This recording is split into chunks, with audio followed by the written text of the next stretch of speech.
আমাদের মধ্যে একটু আত্মসমালোচনা করি। আমাদের মধ্যে অনেক ভাইরা আছেন যে নামাজ পর্যন্ত ঠিক মতো করি না, আছি না? অথচ আমরা আজকে আসছি ইসলামী আন্দোলনের বড় বড় কথা বলি, লেকচার দিই। আমি আমার নিজের পক্ষ থেকে বলছি যে আমাদের মধ্যে অনেক লোক আছেন নামাজটা ঠিক মতো করি না আমরা। মেহরবানি করে এই অলসতা পাত্তান। আমার জানা সত্ত্বে আমি স্বচক্ষে প্রমাণিত। আমাদের অনেক দায়িত্বশীলরা আছে, এই রমজান মাসে একদিন আমি মসজিদে দেখি নাই, এরকম আমাদের অনেক দায়িত্বশীল আছে। সুতরাং এটা আত্মসমালোচনা।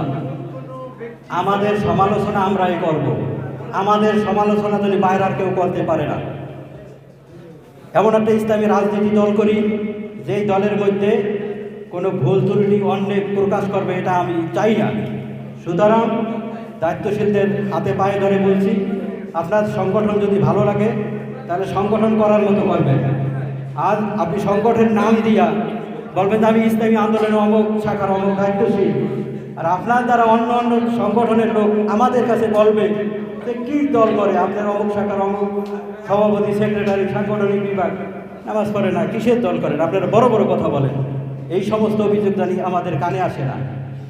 যারা রুম পার্টনার আছেন, ওই রুমের মধ্যে বিভিন্ন দলের লোক থাকে, বিভিন্ন দলের বিভিন্ন ঘরানার লোক থাকে।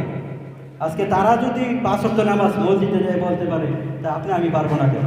ঠিক না?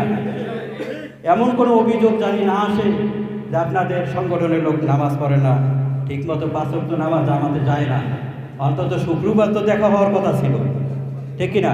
অন্য অন্য দিন ডিউটিতে থাকি, দেখা সাক্ষাৎ না হইতে পারে। শুক্রবার তো 5 ওয়াক্ত অন্তত দুই এক দেখা হবে। যাই হোক, আলোচনা দীর্ঘায়িত করা ভালো না।